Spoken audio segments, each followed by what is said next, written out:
I was not raised in a church. I remember going to church on a bus.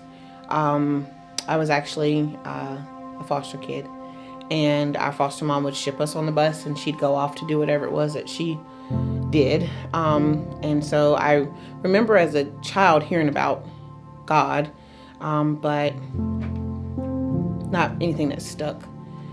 It wasn't until I was in college, I met a girl, and I remember we were going out to party like college kids do, and I knocked on her dorm door, and I said, "Hey, you want to come out with us? We're going to party." And she said, "No." She said, "I'm a church girl." And I was just like, what a weirdo. That's what I thought, but something about that encounter kind of stuck with me.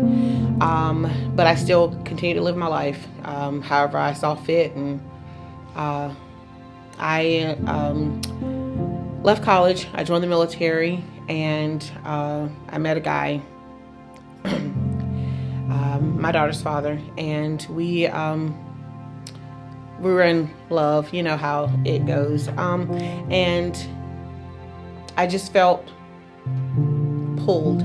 I just felt like this just wasn't the best situation for me. We argued a lot. He did a lot of things that I really knew that I probably shouldn't have been doing. And so he went off to deployment, and I was at work one day. I was in the military, like I said, and there was this guy named Cody, and every day he would come to work with his Bible, and I thought, what is wrong with this kid? Like, seriously, and we told our shop jokes, and he was in his corner, he was reading his Bible. And after my ex went on deployment, I remember I knew that I needed something different, and Cody had what I wanted. Like, he had something I didn't have. I knew I didn't have it. And so I was having a rough time, and he came up to me and he said, can I talk to you?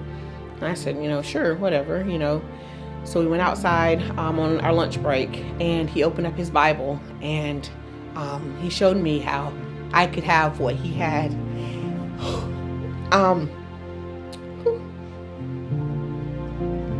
So that Thursday, August 4th, 2011, Cody Vance led me to the Lord, and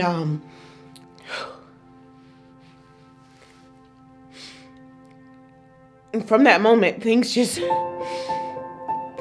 changed for me. I knew this peace, and I'm not saying that everything was all rainbows, but I knew I had something inside of me that was different, and I didn't have to do the things that I was doing anymore. I didn't have to live my life how I was living it anymore. So I started going to church with Cody. I started serving in our church, and I had my daughter Brianna at the time. She was 1, and she would go to the nursery and she would learn, and I knew that when Jesus comes back, he's coming for me. He's coming for my daughter, and that just gives me this desire to want to continue, and it's not always easy, and sometimes it's messy, but I have this inside of me. I know that the Lord is with me. I know that he is in me, and he is doing a work in me, something that I couldn't have had on my own, something that I couldn't find in the world, something that I couldn't get, but he gave it to me. To know that Jesus gave his life, his being, his life for me, I can't put it into words. I can't put it into words to know that my God loves me. He looks down on this world, and he sees everyone, but he sees me.